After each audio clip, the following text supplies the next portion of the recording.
नास्पति नेपालको मध्य पहाडी क्षेत्रमा पाइने फलफुल हो। यसको खेती काठमाडौँ जिल्लाको फर्पिङमा धेरै पहिलेदेखि गरिँदै आएको पाइन्छ। नेपालको पहाडी हावापानीमा सम्भावना राम्रो भएको फलफुल खेती हो नास्पति। रसिलो, खाना स्वादिष्ट, पौष्टिक हिसाबले उपयुक्त नास्पति बिस्तारै उत्पादन बढाउनु परेमा घटिरहेको छ। राम्रो उत्पादनका लागि बगैँचा व्यवस्थापनमा ध्यान दिन सकेमा कम रोग व्याधि लाग्ने नास्पति खेतीबाट प्रशस्त आय आर्जन गर्न सकिन्छ। नास्पति फल खान प्रयोगसँगै जाम, जेली, जुस, क्यान्डी समेत बनाउन सकिन्छ। स्थानीय नास्पातीसँगै समशीतोष्ण बागवानी केन्द्र कीर्तिपुरले जापानिज नास्पति पनि उत्पादन गर्दै आएको छ। आर्थिक वर्ष 2043-44 देखि आर्थिक वर्ष 2055-56 सम्म केन्द्रमा जापान सरकारको सहयोगमा बागवानी विकास आयोजना लागू भएपछि विभिन्न हिउँदे फलफुल, जापानिज नास्पति, अङ्गुर, हलुवाबेत, कडुसका साथै सुन्तलाजात फलफुलको अध्ययन, अनुसन्धान तथा परीक्षणको कार्यक्रमहरू सञ्चालनमा आए। आयोजना समाप्त भएसँगै आर्थिक वर्ष 57-58 देखि उक्त आयोजनाले सञ्चालन गर्दै आएको सम्पूर्ण कार्यक्रमहरू समशीतोष्ण बागवानी केन्द्रमा नियमित कार्यक्रम अन्तर्गत सञ्चालन गरी अध्ययन परीक्षण कार्यहरूलाई निरन्तरता दिँदै आइरहेको पाइन्छ। यस वर्ष बागवानी केन्द्रबाट वर्षे फलफुलका बिरुवा वितरण सके लगत्तै अहिले स्थानीय नास्पतिसँगै जापानिज नास्पति हार्भेस्टिङ कार्य भइरहेको छ। कोरोना प्रकोप बढेसँगै लामो समय लकडाउनका कारण जापानिज नास्पतिलाई ज्यामीहरूको अभावमा गेडिङ समयमा गर्न नसक्दा फल झर्ने, साना साइजका फल लाग्ने जस्ता समस्या देखिएको छ। सम्भावना राम्रो भएर पनि प्रविधि अपनाएर खेती गर्दा स्थानीय नास्पतिसँगै जापानिज नास्पतिको उत्पादन नेपालमा राम्रो हुने गरेको पाइन्छ। स्थानीय भन्दा जापानिज नास्पतिको स्वाद र रसिलोपना बेग्लै हुन्छ। बागवानी केन्द्रले बोट बिरुवा लगायत उत्पादित फलफुलहरू तयार गरी मौसम अनुसार बिक्री वितरण पनि गर्दै आएको पाइन्छ। समशीतोष्ण बागवानी केन्द्र कीर्तिपुर अहिले के कस्ता काम भइरहेका छन्, बागवानी केन्द्रमा भए गरेका गतिविधिबारे बताउनुहुन्छ केन्द्र प्रमुख राजेन्द्र कोइराला। अहिले यतिखेर त हामीले वर्षे बिरुवाहरू बिक्री वितरण गर्ने काम सम्पन्न गऱ्यौँ। करिब हाम्रो 18 देखि 20 हजारको हाराहारीमा हामीले फलफुलका बिरुवाहरू कृषककोमा पुर्यायौँ। यहाँबाट बिक्री वितरण करिब सम्पन्न भएको छ भने अब हिउँदे फलफुल जुन हामीले लगाएका छौँ त्यसको हार्भेस्टिङको सिजन आइरहेको छ। अब यसरी हेर्दा अहिले बगैँचामा पनि देखिन्छ नास्पतिहरू हार्भेस्ट भइरहेछ, अङ्गुरहरू हार्भेस्ट भइरहेछ। अहिलेको सिजन चाहिँ हार्भेस्टिङ गर्ने र नयाँ बिरुवा नर्सरीको लागि आगामी वर्षका लागि बिरुवाहरू ट्रान्सप्लान्ट गर्ने र फेरि यो चाहिँ नियमित काम भएकोले अब फेरि मङ्सिर पुससम्ममा कुनमा ग्राफ्टिङ गरिन्छ ती सिलेक्सन गरेर तिनीहरूलाई चाहिँ ग्राफ्टिङ पोजिसनमा लगेर राख्ने ट्राइकोलिटहरूलाई यी कामहरू गरिरहेछौँ अहिले। आजभोलि नास्पतिको हार्भेस्टिङ सिजन हो। अझ नास्पतिमा भन्यौँ भने हाम्रो पहिलादेखिकै नेपालको भेराइटी छ, फर्पिङ नास्पति भनेर जसलाई भन्छौँ। ठिकै छ, राम्रै छ, खाँदा पुष्ट पनि छ, एक दुईवटा दाना खाँदा पेट पनि भरिन्छ र बस अरू फलफुलभन्दा सस्तो पनि छ। अब हाम्रो भन्ने हो भने हामी नेपालीहरू अझ गरिब किसानहरूको त त्यो एउटा पौष्टिक तत्त्वको स्रोत पनि हो। फल छ, राम्रै छ यो। तर यसमा अझै पनि के रहेछ भने काँडसाँड राम्रो व्यवस्थापन नगर्दा धेरै ठुला रुख हुने र हार्भेस्टिङ लस हुने। किनभने हाँगामा फल्ने, माथि गएर फल्दाखेरि कि हाँगो भाँचिन्छ कि त्यो फलले धान्दैन, थिनिङ पनि गर्दैनन्। हामीले त्यो ग्रेडिङ गर्ने, थिनिङ गर्ने गर्दा फ्रुटमै फलेकै बेलामा धेरै बाक्लो फलेकोलाई अलिकति घटाइयो, बेलैमा थिनिङ गरियो भने फ्रुटको साइज पनि आउँछ र टिप्न पनि सहज हुन्छ र रोग किराको आक्रमण पनि कम हुन्छ। किनभने थिनिङ गर्दा एक आपसमा फ्रुट जोडिँदैन। अहिले त हाम्रो परम्परामा ठुला रुख काँडछाँड नगरेपछि रुख ठुलो हुने भएपछि त्यो सम्भावना नभएर बिस्तारै भएका रुखहरू एकदम ठुलो स्टेज नहुँदासम्म 4-5 वर्षसम्म कृषकले लाभ लिने, त्यसपछि ठुलो भयो भनेर लाभ चाहिँ क्रमशः घट्दै गएको अवस्था छ कृषकहरूमा भने हाम्रो बगैँचामा हेऱ्यो भने हाम्रोमा यहाँ जापानिज नास्पतिहरू यसको सट्टामा नयाँ प्रविधिका नयाँ भेराइटीहरू ल्याएको हुँदा त्यसको टेस्ट पनि राम्रो, मार्केट पनि राम्रो सबै भएकोले फर्पिङ नास्पतिमा त्यति इन्ट्रेस्ट देखिँदैन। तर समग्रमा नेपालीहरूले खाने ओभरअल हेर्दा फर्पिङ नास्पति नै हो। यसलाई अलिकति व्यवस्थापन गर्यो भने राम्रो उत्पादन लिन सकिन्छ र बजार पनि यसको राम्रो छ। अहिले हामीसँग जापानिज नास्पति कति के जातका छन्? हाम्रा जापानिज नास्पति त 8-9 जात छन् हामीसँग र अहिले विशेष गरी यतिखेर चलेको चाहिँ हुसुई कोसुई हो, जुन चाहिँ अलि असाध्यै सफ्ट छ। सानो मात्रै चोट लाग्यो भने पनि त्यो फङ्गस डेभलप हुन्छ र क्विन चाहिँ हामीले जोगाउन गाह्रो छ र यो खाँदाखेरिमा बोक्रैसहित खान सकिन्छ र यो लाई अलिकति चिसोमा राखियो भने त आइसक्रिम खाए जस्तो छ। हुसुई कोसुई भने अलिकति त्योभन्दा थोरै बोक्रैसहित खान सकिने चुजुरो वसेका यिनीहरू छ। आताका अलि लेट भेराइटी हो, साइज पनि अलि ठुलो छ, लगभग 1 किलो 1.5 किलोसम्मको पनि हुन्छ। यो भदौ असोजतिर तयार हुन्छ। यी जापानिज भेराइटीहरू हुन्, खाँदा स्विट छन्। मार्केटको साइजमा चाहिँ भेराइटीका क्यारेक्टर अनुसार मार्केट लिन्छ। यसले ठुलो भए पनि यो भेराइटी नै यही हो भन्ने भएपछि त्यो कन्ज्युममा जाने गरेको छ। र यतिखेरको सिजन चाहिँ हुसुई कोसुई चुजुरो र वासेकाको चाहिँ अहिलेको सिजन हो। त्यो अलिकति चाहिँ कमजोर हुने भएको हुनाले र त्यसलाई सुरक्षाको लागि हामीले प्याकिङ गरेको हो। कमजोर भन्दा नि हामीले यसलाई सजिलै तलैबाट टिप्न सकिने गरी काटछाँट गरेर जति ठुलो रुख भए पनि बोटको साइज एउटा नर्मल साइजमा राखेका छौँ। सधैँ काटछाँट गरेर त्योभन्दा बढ्दै बढ्दैन कि भने जस्तो गरी हाम्रो फर्ममा त्यो व्यवस्थापन भएको छ। र यो हिउँदमा यो टिपिसकेपछि पतझड भएकोले पुस माघमा काटछाँट गरेर त्यो व्यवस्थापन गर्छौँ, मलजल गर्छौँ।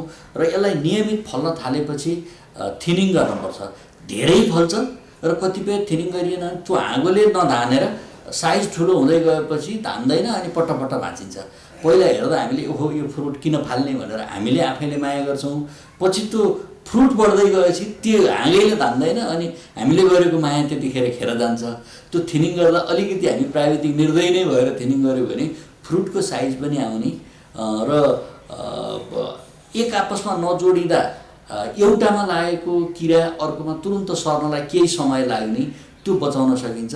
र यसका लागि बचाउन हामीले यहाँ सबैभन्दा सफ्ट भएकोले पनि चराको अत्यन्त आक्रमण हुने हुँदा यो सबै बर्ड नेट गरिएको छ। बर्ड नेटभित्र पनि फ्रुट फ्लाई र अन्य इन्सेक्टहरूबाट बचाउनलाई हामीले फ्रुट ब्यागिङ गर्छौँ। यो र हरेक फ्रुट ब्यागिङ गरेपछि हार्भेस्टिङ गर्दाखेरि यहाँ त्यो ब्यागिङसहित हार्भेस्टिङ गर्छौँ र त्यसलाई प्रोसेस गर्दा त्यो ब्याग निकाल्छौँ। र एकपटक किनेको ब्याग चाहिँ करिब 60% 70% चाहिँ दोस्रो वर्ष युज गर्न सकिन्छ। त्यसपछि चाहिँ सकिँदैन र गत वर्ष चलेको चाहिँ उपयोग भएको चाहिँ हुँदैन। पहिलो वर्ष लगाएकोलाई चाहिँ अर्को वर्ष 60% जति चलाउन सकिने भएकोले सकेसम्म त्यो ब्यागलाई रियुज गर्ने हिसाबले हामीले प्रयोग गर्छौँ। र यो टिपिसकेपछि पनि ब्याग हटाउने, ग्रेडिङ गर्ने अनि प्रोसेसिङ गर्ने, कतिपय फ्रुट फ्लाईहरू भइसकेका छन् भने हटाउने, डिस्कार्ड गर्ने र ग्रेडिङ गरिसकेपछि यिनीहरूलाई चाहिँ हामीले कोल्ड च्याम्बरमा राख्छौँ 1 दिन। त्यसपछि वेटिङ गरेर प्याकिङ गरेर अनि मार्केटमा पठाउँछौँ। र सामान्यतया अहिले यतिखेर गत वर्षको अवस्था हेर्दा हामीले 5 टन जति यो हुसुई कोसुई र चुजुरो सिन्को बेच्यौँ भने हाराहारी यो अवस्था पनि अहिले नै यस्तै हो। तर यसपटक के छ, अलिकति फ्रुट साइज सानो भएको छ। किन भन्दा अहिले लकडाउनले हामीले हाम्रा भएका ज्यामीहरूलाई पनि उपयोग गर्न सकेनौँ। कतिपय अलिक परबाट आउने हुँदा सबैलाई ल्याउन पनि सकेनौँ। फेरि डिस्टेन्समा राखेर काम गर्नुपर्ने भयो। कोभिड-19 को त्यसका नियमहरू भित्र बसेर परिधिभित्र रहेर काम सञ्चालन गर्दा सँगै ग्रुपमा बसेर गर्न नसक्दा कतिपय ठाउँमा त्यसलाई ह्यान्डलिङ गर्न नसकेका कारणले पनि त्यो थिनिङ गर्न सकेनौँ। र थिनिङ गर्न नसकेर र कोही ब्यागिङ गर्न पनि भ्याएनौँ। थिनिङ नगरेपछि त्यो साइजमा आउँदैन, ब्यागिङ नगरेपछि एकैचोटि ठुलो हुन्छ। बरु लसै होस् भनेर छोड्नु पऱ्यो जति सकिन्छ। त्यो हामीले अहिले बगैँचामा हेऱ्यौँ, यो अहिले भर्खरै पनि यहाँ देखिन्छ। यो कारण पनि थिनिङ नगरेर ब्यागिङ नगरेको चाहिँ यसरी आक्रमण हुन्छ। सामान्य हल्लाउँदा नि झर्छ भन्ने यो उस्तै हो, यो यसरी झर्छ। त्यसकारण पनि फ्रुटमा जहिले पनि थिनिङको अत्यन्तै, थिनिङ भनेको धेरै फ्रुट हुँदा कति फ्रुट उत्पादन गर्ने भनेर त्यो प्लान्टले थाम्न सक्ने, त्यो हाँगाले थाम्न सक्ने 5 वटा 10 वटा 7 वटा कति हुनसक्छ त्यति फ्रुट राख्ने हो। त्यो फ्रुट चाहिँ एक आपसमा नजोडिने गरी त्यो बढ्दा यो साइज आउँछ भन्ने हुँदा तिनीहरूलाई हटाउने हो। र त्यो गर्दा ब्यागिङ गर्न पनि सजिलो हुन्छ। यो काम चाहिँ हामीले भने जति गर्न नसकेको हुँदा हाम्रो फ्रुट साइज सानो छ र फलेको नम्बरिङ राम्रो थियो। राम्रो हुँदाहुँदै पनि अहिले धेरै पानी परेको हुँदाखेरि अलि वाटर स्ट्रेस बढी छ। के सल्लाह दिनुहुन्छ कृषकहरूलाई? कृषकहरूले यहाँबाट बिरुवा हिउँदमा लानुहुन्छ, कतिपयले यसलाई फलाउनु भएको पनि छ। हिजोको अवस्थामा हेर्दा यहाँबाट लगेका हिउँदे फलफुलहरू काठमाडौँमा प्रशस्त पाइन्थ्यो। आजभोलि यो सबै ठाउँ घरले क्याप्चर गरिसके, जग्गा छैनन् र भएका बगैँचाहरू फालिएर घर बनाउन लागिएको छ र हाउजिङ भएको हुँदाखेरिमा हामीले ठ्याक्कै हेर्दा ठुला बगैँचा देख्दैनौँ। अलि पर जानुपर्छ बगैँचा, कि काभ्रेसम्म पुग्नुपर्छ, कि धादिङसम्म पुग्नुपर्छ, कि अलि परसम्म पुग्नुपर्छ। यसरी कृषकहरू, व्यवसायिक कृषकहरूले हाम्रो राष्ट्रिय फलफुल विकास केन्द्र हामीभन्दा हाम्रो माथिल्लो अफिस हो जसले देशभरिको नेटवर्किङको काम गर्छ र त्यो अफिसमा निवेदन दिनुहुन्छ कृषकहरूले, स्वयं कृषकहरूले, सहकारीले, समूहले, उद्यमीहरूले। अनि उहाँहरूले फ्रुटको यो बिरुवाको वासलात बनाउनुहुन्छ र हामीले कति बिरुवा बिक्री योग्य छ भनेर हामीले उहाँहरूलाई केही समय अगाडि दिन्छौँ, बिक्री गर्नुभन्दा 1-आध महिना अगाडि। त्यो अनुसार कृषकको माग अनुसार बाँडिदिनुहुन्छ। अनि हामीले कृषकहरूलाई बोलाएर तपाईँहरूको यति परेको छ, यो बिरुवा लगेर यसरी रोप्नुहोस् भनेर प्रविधिदिन्छौँ। नास्पतिका यी जापानिज नास्पतिमा कृषकले मागेसम्म हामीले करिब करिब व्यावसायिक कृषकहरूलाई पुर्याउन सकेको अवस्था छ डिमान्ड अनुसार। र यो चाहिँ सानो ठाउँमा एउटा दुईटा लगाउँदा यो प्रिकसन गर्न नसकेर घरमा रहरले लगाए पनि अलिकति बढी जतन गर्नुपर्ने र सामान्य हामीले नै नेटिङ गर्नुपर्ने हुँदाखेरि यहाँ नगरेको हुँदा कतिपय प्रकृतिले जे दिन्छ त्यही खाँदा 2-4वटा 10-8वटा भन्दा सामान्य कृषकहरूले हार्भेस्ट गरेर खान नसकेको अवस्था हो। व्यावसायिक कृषकहरूले अलिकति लगानी गर्दाखेरि उहाँहरूले उत्पादन लिन सक्नुभएको अवस्था छ। हामी कहाँ अङ्गुरको पनि उत्पादन भइरहेको अवस्था छ। जस्तो हामीले हिमरड अङ्गुर चाहिँ करिब 3 क्विन्टलको हाराहारीमा निस्किएको थियो। हाम्रो अङ्गुरको पनि बिरुवा निकाल्छौँ, त्यो यहाँ खपत भइसक्यो भने अब यो कालो भेराइटीमा भित्र थोरै साना दाना भएकोमा स्टुमिन छ। यो असाध्यै लोकप्रिय छ। 5-7 क्विन्टल 10 क्विन्टल भन्दा हुँदैन होला। हामी कहाँ त्यो धेरै ठुलो प्लट पनि छैन बिरुवा उत्पादन गर्ने भएकोले। यी दुईवटा टेबल भेराइटी हुन्। यो चाहिँ धेरैजसो को मुखमा परिसकेको हुँदा असाध्यै डिमान्ड भएर हामीलाई पुर्याउन गाह्रो हुन्छ। यो निस्कने बेला भएको छ स्टुमिन पनि। र यो बाहेक हामीसँग वाइन भेराइटीका 5-7वटा भेराइटीहरू छन् र जहाँ कृषकहरूले 1 वर्ष अगाडि मैले त यो लगाउन खोजेँ, मलाई यो भेराइटी चाहियो भन्नुभयो भने हामीले कटिङ राखेर 8-9 महिना अगाडि हामीलाई इन्फर्म भयो भने हामी बिरुवा उत्पादन गरेर उहाँलाई सप्लाई गर्न सक्छौँ। तर कस्तो भने 1-800 2-400 हामीले 1-1000 चाहिँ निकाल्छौँ। त्यो त्यत्तिकै आइडल राख्नभन्दा डिमान्ड भयो भने हामीलाई त्यो बाध्यकारी हुन्छ। नहुँदाखेरिमा खोजिहाले आठमा भने 2-400 1-800 दिउँ न त सुरु गर्नेलाई भनेर हामीले त्यो अङ्गुर त्यसरी दिएका छौँ। र अनारको पनि यतिखेर हामीले बिरुवामै केही कटिङ बिरुवाहरू दिएका छौँ भने मक्सिरसँग पुससँग पनि अनारको बिरुवा दिन सक्छौँ। अब हिउँदे बिरुवाहरू पुस लागेपछि दिने हो। र अहिलेसम्मको मेरो अनुभवमा यहाँ खुद्रा 1-2टा बिक्री भन्दा व्यावसायिक कृषकहरूलाई नै यो फार्म केन्द्रले जोड गर्नुपर्छ र स्रोत संरक्षण व्यावसायिक नर्सरीहरूलाई दिन सक्नुपर्छ र कृषकहरूलाई बिरुवा दिन सक्नुपर्छ। खुद्रामा 1-2टामा हामी अल्मलिँदाखेरिमा व्यावसायिक कृषकहरूले पाउने सुविधाबाट वञ्चित हुँदो रहेछ। 1-2टा लानेले लाने रिसोर्स खेर जाने चाहिँ हामीले महसुस गरेका छौँ। 1-2टा लाने कौशीमा लगाउनेहरूले निजी नर्सरीहरूबाट पनि लाँदाखेरि ठिक छ 100-150 रुपियाँमा केही महँगो पर्ला। तर कौशीमा लगाउने भनेका सम्पन्न फ्यामिली नै हुन् जसले कौशी बनाउन सकेका हुन्छन्। उनलाई निजी नर्सरी जाँदा खासै धेरै फरक पर्दैन। त्यो प्रोत्साहन गरियो भने हाम्रा ठुला बस्तीहरू, ठुला फाँटहरू, ठुला डाँडाकाँडाहरू हामीले भर्नलाई हामीलाई सहयोग हुन्छ र यसले एउटा केही देखिने परिवर्तन हुन्छ भन्ने चाहिँ मलाई लाग्छ र त्यही रूपमा जानुपर्छ भन्ने कृषकहरूमा पनि सल्लाह दिन चाहन्छु।